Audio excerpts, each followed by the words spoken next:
Et bonjour tout le monde et bienvenue sur le MLS Show épisode 22. Je suis toujours accompagné de Thomas. Comment ça va Thomas? Salut Romain, salut à tous.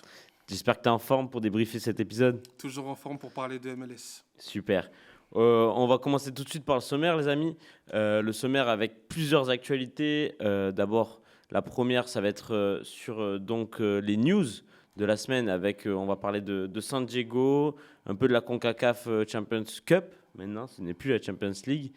Et ensuite, on va parler aussi de Philadelphie, du LAFC. Et puis aussi, on va avoir une autre émission après, plus tard, sur une preview du El Trafico qui va commencer cette semaine. On peut commencer tout de suite par les news. C'est parti. La première slide, donc ça c'était le sommaire. On peut voir la slide suivante, ça va être sur San Diego. On voulait faire un petit retour, une petite perspective sur qu'est-ce que devient San Diego. On sait qu'ils vont arriver en MLS dès l'année prochaine, à partir de 2025. San Diego, du coup, en attendant, se prépare. Ils ont annoncé deux nouvelles signatures. En plus de leur première, il y a eu toute une histoire de projet. On va détailler un peu ça vite fait. Donc d'abord, la première signature, c'est celle de, selon Fabrizio Romano, le fameux Insider. journaliste, exactement, très, très réputé, Carlos Aviña, le directeur technique de Monaco, qui a seulement 33 ans, anciennement passé par le Cercle de Bruges, club filial de Monaco, mais aussi le club américain, va devenir le futur directeur technique donc, du San Diego. Euh, il, il arrive, en tout cas, on espère, avec plein de joueurs dans sa poche et un joli réseau. En tout cas, étant donné qu'il est d'origine mexicaine, enfin qu'il est mexicain, pardon, il a entraîné, enfin pas entraîné, il était dans le directeur technique du club américain, qui est une ville pas si loin de San Diego. C'est pas mal pour ça. Et aussi, on voulait parler d'un autre truc qu'on peut revoir sur la slide. Donc, ils ont signé deux nouveaux joueurs. Donc, le premier, c'était un jeune gardien de 16 ans, Duran Firi, qui est actuellement prêté, donc du coup en deuxième division américaine. Et ensuite, ils ont signé donc Marcus Ingvartsen, Jeppe Zverskov, donc deux joueurs du FC Nord-Jylland. Et là, on se dit, pourquoi le FC Nord-Jylland? Car le club de San Diego a passé un accord avec l'académie Right to the Dream et aussi le club de Nord-Jylland indirectement. Donc, Thomas, tu peux nous... Tu sais ce que c'est l'académie Right to the Dream, du Oui, coup? oui, c'est une académie qui forme des jeunes talents. On en a un peu partout. On en a une au Ghana notamment, une en Égypte et une également aux États-Unis. Exactement. Donc, pour citer quelques joueurs qui sont sortis de cette académie côté ghanéen, on peut retrouver par exemple le Lyonnais Ernest Nuama, l'ancien René Kamaldine Souleymana, et en tête de liste, on peut retrouver Mohamed Kudus qui est aujourd'hui à West Ham et qui s'éclate du côté de la Première Ligue. Avec Simon Ndingra aussi, champion d'Afrique avec la Côte Exactement. d'Ivoire. Donc voilà, c'est une académie qui est basée au Ghana et aussi en Côte d'Ivoire. Une académie qui permet à des jeunes de ces lieux-là, des banlieues aussi du Ghana et de la Côte d'Ivoire, notamment de Accra, de pouvoir bénéficier aussi de bourses universitaires, que ce soit au Ghana ou après aux États-Unis. Donc l'objectif avec ce partenariat, c'est de récupérer donc les meilleurs joueurs du Ghana, de la Côte d'Ivoire, mais aussi du Danemark avec Nord-Jylland, parce que beaucoup de joueurs partent s'exiler à Nord-Jylland là-bas. Donc c'est pour ça qu'il y a énormément de Ghanéens qui partent à Nord-Jylland. Le plus récent, on a Ernest Nuama qui était à Bien sûr. Nord-Jylland avant de signer du côté de l'Olympique Lyonnais, qui était le protégé d'une ancienne légende ghanéenne, Michael Essien, qu'on a connu à Chelsea notamment. Et du coup, on a le CEO de San Diego qui, dans une interview, a déclaré qu'il voulait faire de San Diego le Ajax Amsterdam de l'Amérique centrale, l'Amérique du Nord. Et en fait, il veut surtout baser leur système beaucoup sur la formation aussi. Donc, on parlait grâce à l'académie, mais aussi avec le vivier qu'il y a, étant donné que San Diego est proche de la région de Tijuana au Mexique, donc avec le vivier mexicain de Tijuana, plus le vivier du sud de la Californie avec énormément de jeunes d'origine mexicaine. Ça nous fait un sacré vivier. Donc, c'est d'abord développer la formation pour après ensuite développer l'équipe professionnelle. De plus, CEO, on a parlé, il était celui qui a lancé, l'ancien directeur qui a lancé le LAFC et donc qui avait choisi Carlos Vela en tant que designated player. C'est plutôt bien parti, en tout cas pour le projet. Même maintenant, il ne reste plus qu'à former une équipe, mais si ça part comme Saint-Louis, c'est pas mal. C'est ça. Au niveau des fondations, ça semble très prometteur et intéressant. On sent que voilà, ils savent où ils mettent les pieds. Ils ont déjà, il a déjà l'expérience du coup du LAFC, donc il sait comment ça se passe pour construire une franchise. Et il est prêt à s'appuyer sur des bases solides avec de la jeunesse d'abord, pour ensuite entourer ça de joueurs d'expérience. Et le choix des designated players va être très important pour eux parce qu'il va falloir matérialiser tout ça au niveau des résultats et directement dans le championnat de MLS, qui reste un championnat très difficile. Et ce qu'on voulait appuyer aussi, c'est ce qu'il a appuyé, c'est qu'il veut que chaque gamin, en tout cas, qui est dans la formation, jouera de la même manière que l'équipe professionnelle, donc avoir le même cursus, aller de l'avant. Et puis aussi le fait d'avoir pris des joueurs déjà de Nord-Jylland qui connaissent déjà du coup la tactique. Je pense qu'ils vont essayer d'adopter le même style de tactique qu'à l'académie. Ça va être intéressant. Ça va être des joueurs qui seront déjà dans le bain, en tout cas, de San Diego. On sait surtout que ce genre de pratique a montré ses effets avec l'Ajax Amsterdam. Notamment, on sait que c'est vraiment le 4-3-3 de la formation à l'académie jusqu'au professionnel, par exemple. Donc, ça peut être quelque chose de valorisant pour San Diego, pour son arrivée en MLS. C'est clair. On a terminé sur San Diego. On en reparlera forcément dans les prochains MLS Show. On va passer à l'autre news donc, de la nuit de cette semaine plutôt. C'était donc la CONCACAF Champions Cup. Oui, ça a changé de nom. Tu sais qu'auparavant, ça s'appelait Champions League CONCACAF. Et maintenant, c'est Champions Cup depuis cette année. Donc, on a eu 3 matchs dans les clubs de MLS. Bon, alors, New England Revolution, je pense que c'est déjà mort. Hein. On parlait de club américain. Ils ont mis 4-0 à New England à domicile. En plus, son match aller. L'Inter Miami a perdu sur le fil face à Monterrey à la toute fin du match, 2-1 à domicile. Alors, on précise que Luis Suarez était titulaire, mais il n'y avait pas de Lionel Messi. Déjà depuis quelques semaines, qui se plaint d'une blessure, je crois, contractée sur son dernier match joué avec l'Inter Miami. Donc, on espère le revoir rapidement. Il devrait revenir normalement ce week-end, si tout va bien. Donc, ils ont perdu en plus de peu. À cause d'un carton rouge notamment de Ruiz, donc c'est dommage.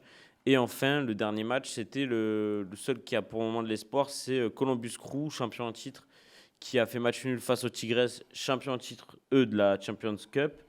Ça a été, ils ont pris un but en plus de notre Français André-Pierre Gignac. À Columbus, ce qui fait débat, c'est surtout l'éviction et la mise à l'écart actuellement de Cucho Hernandez, la superstar de l'équipe, l'attaquant phare, qui a été mis à l'écart ce week-end par Wilfried Nancy, et aussi cette semaine, qui n'était pas dans le groupe.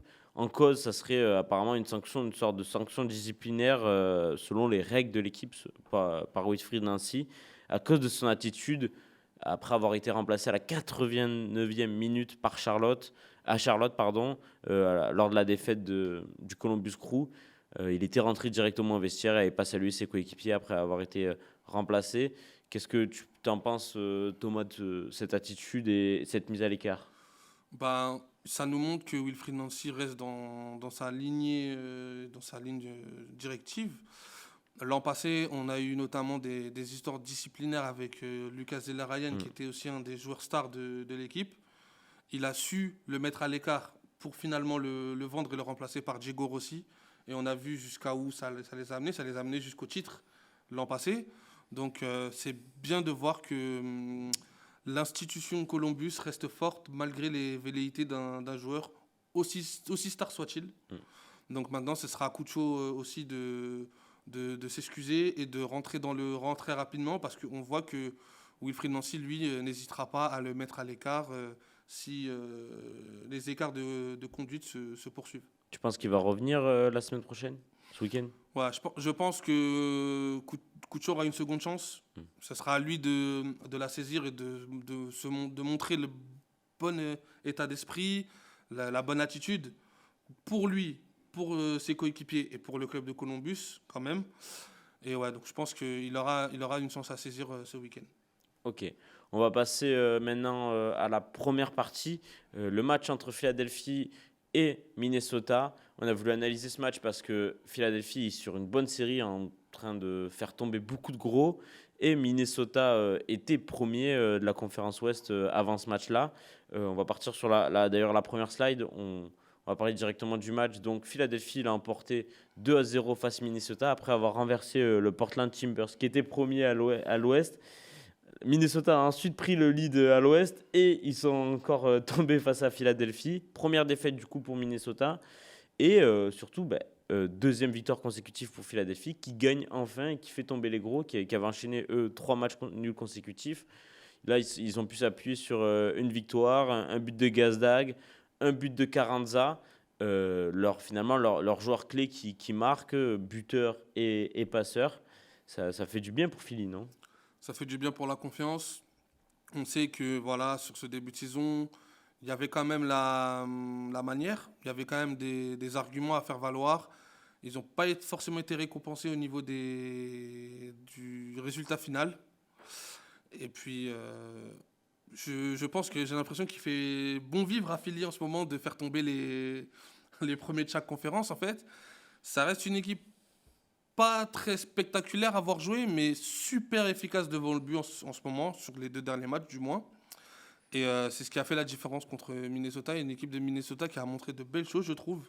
On a eu des belles combinaisons, du mouvement, mais il a manqué la finition. Il y a eu beaucoup de maladresse de la part de Pookie, de la part de Sangbin.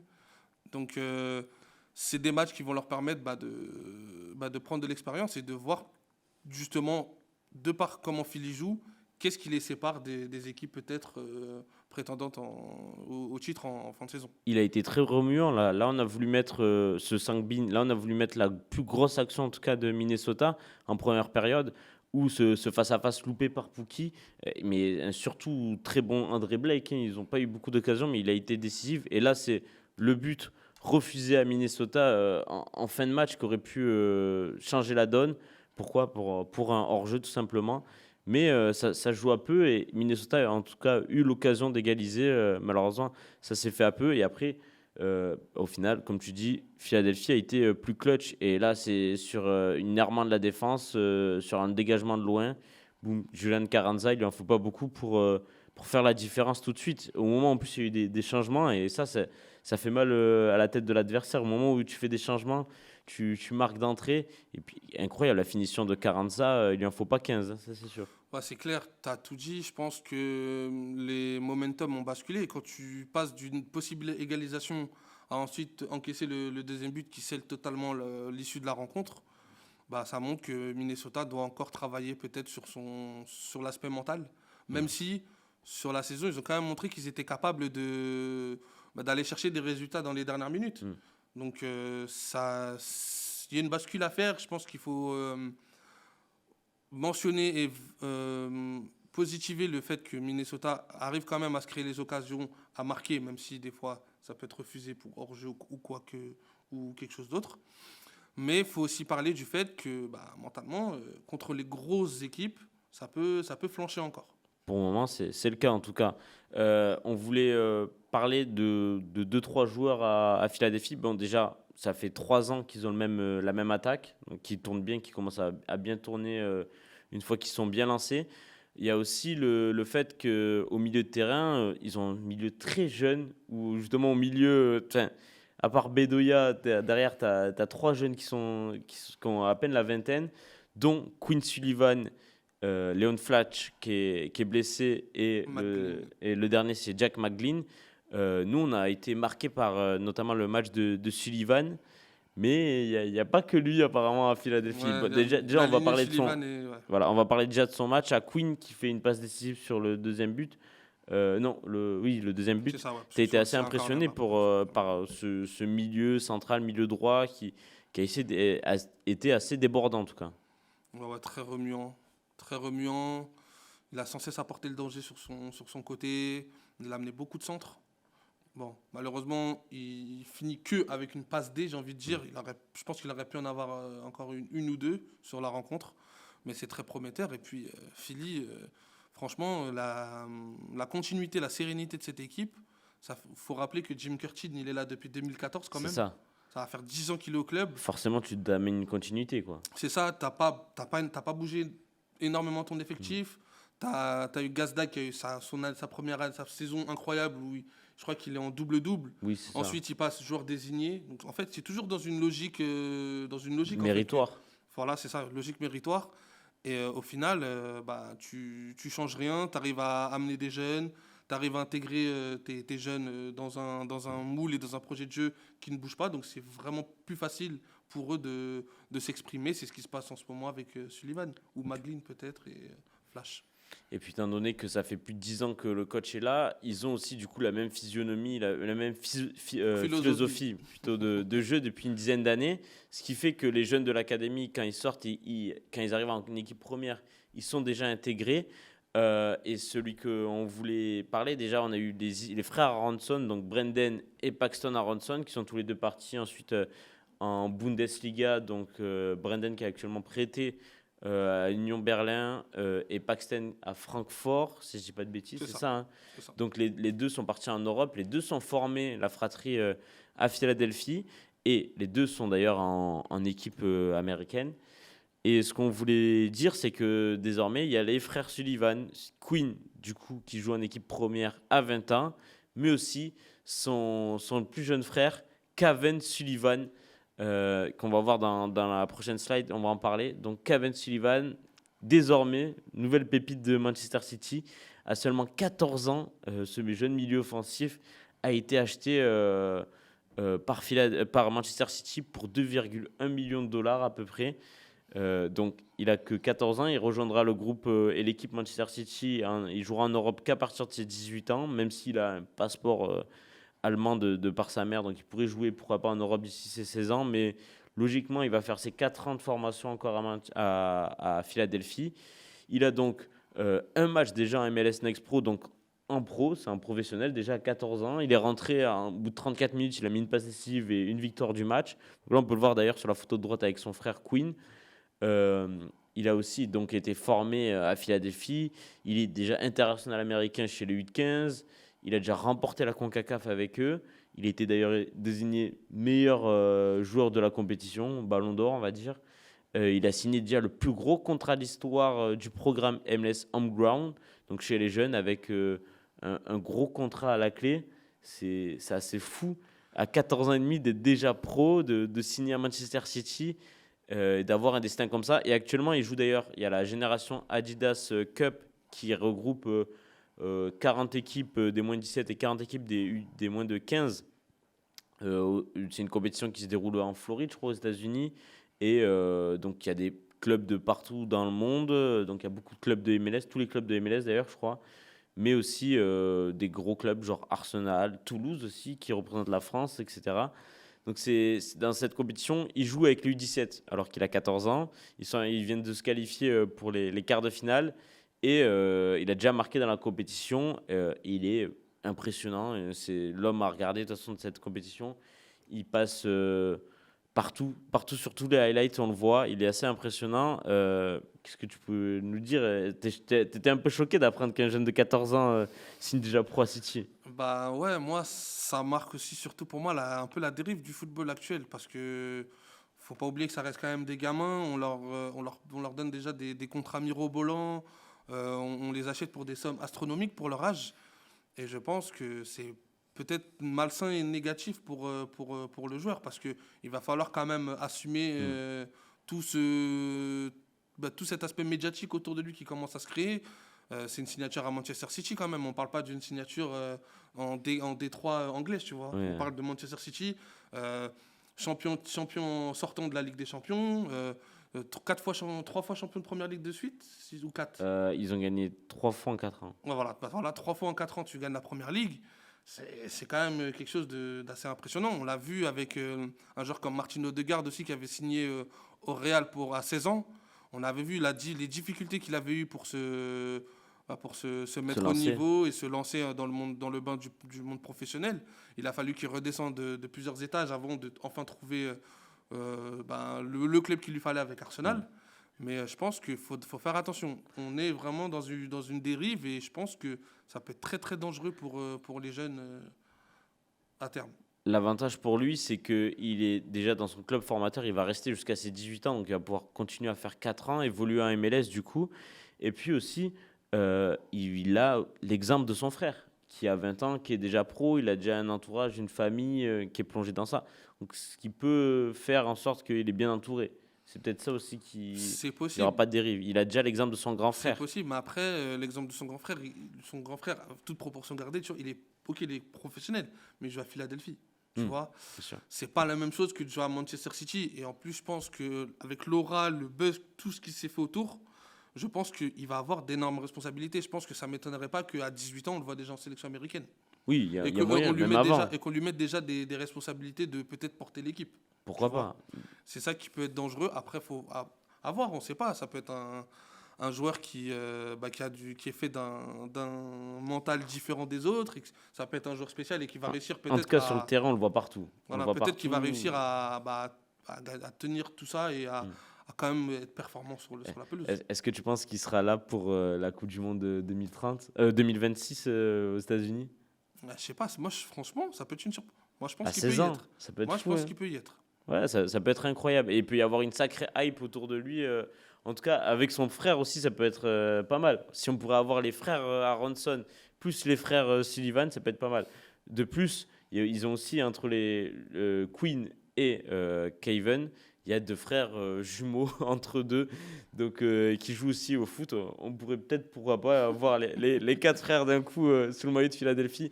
J'espère qu'il y aura de la place au milieu de terrain pour faire les quatre. En tout cas, Jim Curtin a dit que du bien de sa famille, de son entourage et de ce jeune joueur qui repère depuis des années. On a fini de parler de Philadelphie. On va passer maintenant à l'autre match qu'on voulait aborder. Donc, le match entre Colorado et le LAFC qui s'est soldé par une victoire du coup du Colorado. 3-2, une victoire, un match encore assez fou. Merci au LAFC, merci à la MLS de nous proposer des matchs comme ça. Donc d'abord le premier but de Atuesta, puis ensuite une égalisation de Bombito sur corner. Et enfin David Martinez qui est rentré, qui a mis le feu, qui a mis une frappe, un but Très joli magnifique. but, ouais. Derrière qui prend un carton rouge stupide et le match se change. Doublé de Djordje Mihailovic. Forcément, on va en parler de Mihailovic. On va même peut-être pouvoir voir les buts du match parce qu'ils sont assez fous, ils sont jolis. Donc, un match spectaculaire. Et puis, LAFC, est-ce qu'ils retombent dans leur travers pour toi après avoir gagné 5-0 contre Nashville? Bah, on savait que voilà, ça allait être une saison de transition pour le LAFC.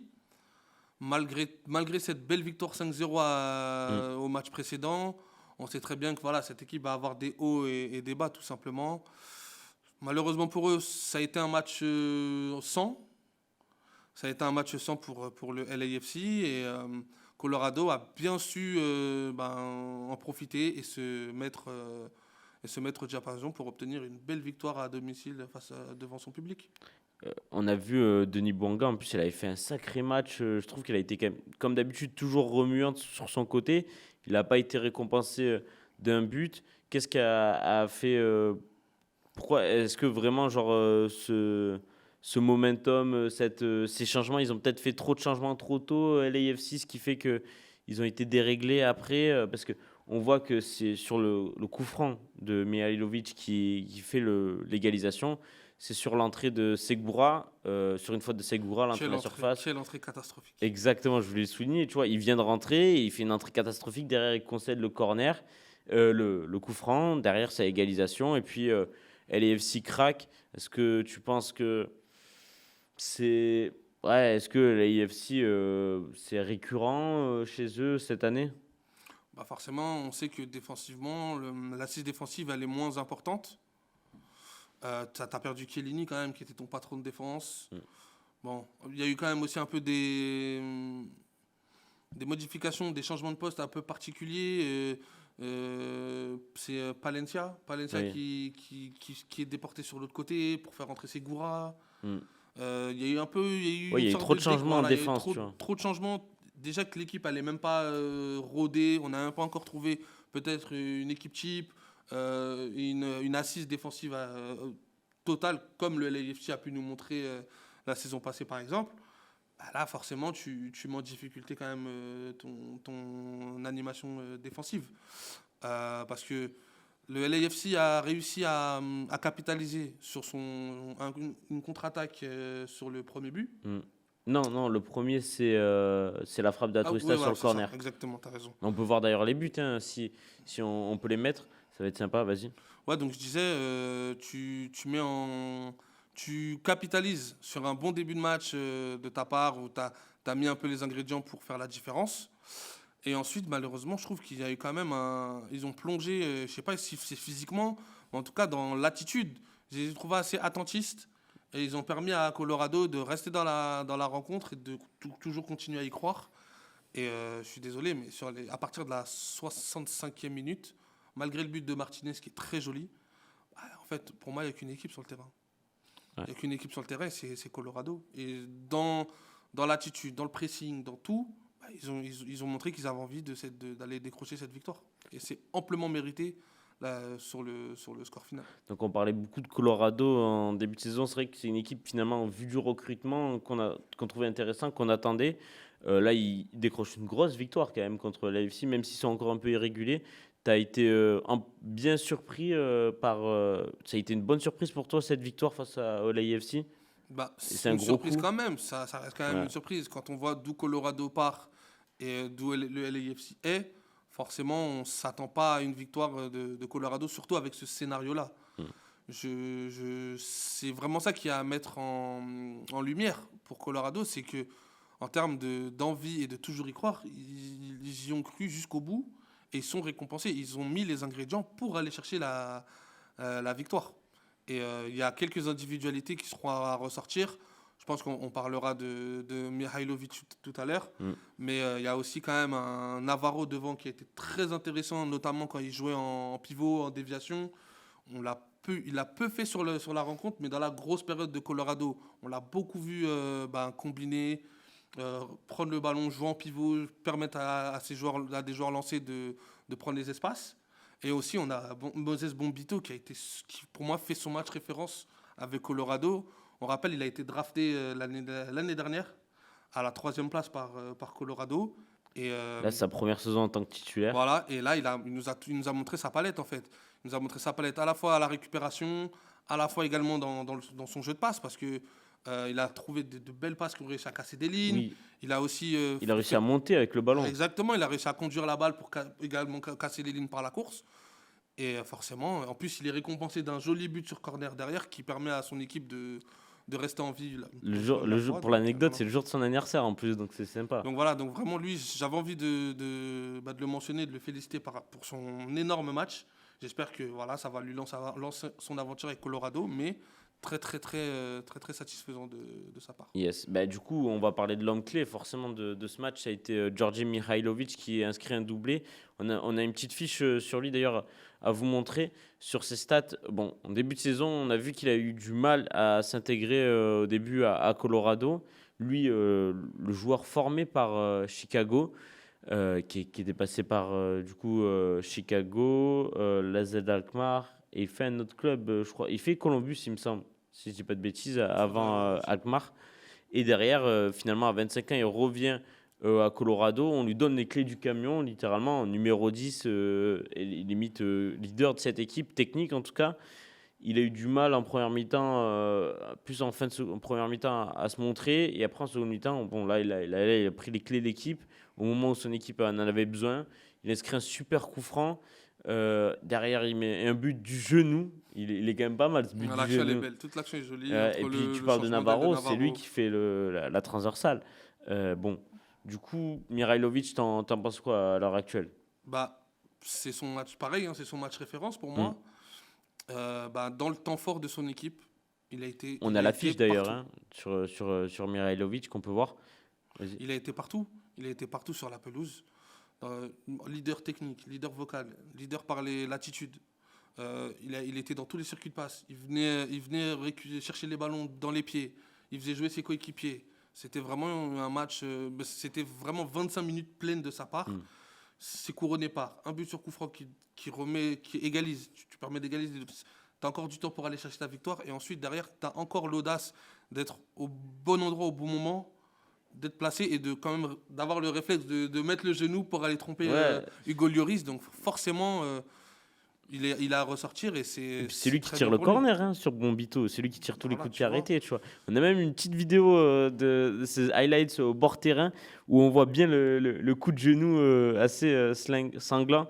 Il est pas mal. Non, franchement, Mihailovic, c'est incroyable. Et puis le coup franc est court et fort, en fait. Bah, Il il part trompe super Lloris en fort. plus côté gardien. Oui, Je sais il pas est si tellement Lloris, fort, en fait. ouais, je sais Ouais, pas Lloris si s'y Lloris attend pas. s'y attend pas et du coup peut-être voit pas le départ du ballon, mais Regarde, là, le coup de genou, ça, c'est quand même assez ouais, non, sensationnel c'est. de sortir un coup de Ouais, genou franchement, comme il ça. est bien placé, il est au bon endroit. Il faut aussi noter la très belle passe de Kimani Stewart aussi, qui a Mm. été drafté en quatrième place par Colorado cette saison. Ça commence à se mettre en place. Donc, ouais, non, c'est très intéressant. Et en tout cas, on n'est pas fou d'avoir dit que le mercato de Colorado était très intéressant et que je pense que cette équipe peut Jouer les jouer les playoffs. playoffs. Ouais, ça peut se faire, ça c'est sûr. On va conclure du coup l'émission comme ça. On va parler, on va passer au tableau des résultats. Ensuite, on va parler du calendrier et des classements de la conférence. Donc d'abord, le premier tableau des résultats de cette J7, du coup, cette Week 7. Donc Philadelphie, on en a parlé, et Colorado, forcément. Sporting, qui est allé s'imposer à Toronto avec un super but de Rémi Walter. Charlotte, Cincinnati sont neutralisés. L'Inter, Miami, New York City, de même. Pareil pour New York Red Bull et Orlando. C'est vrai qu'il y a eu pas mal de matchs nuls.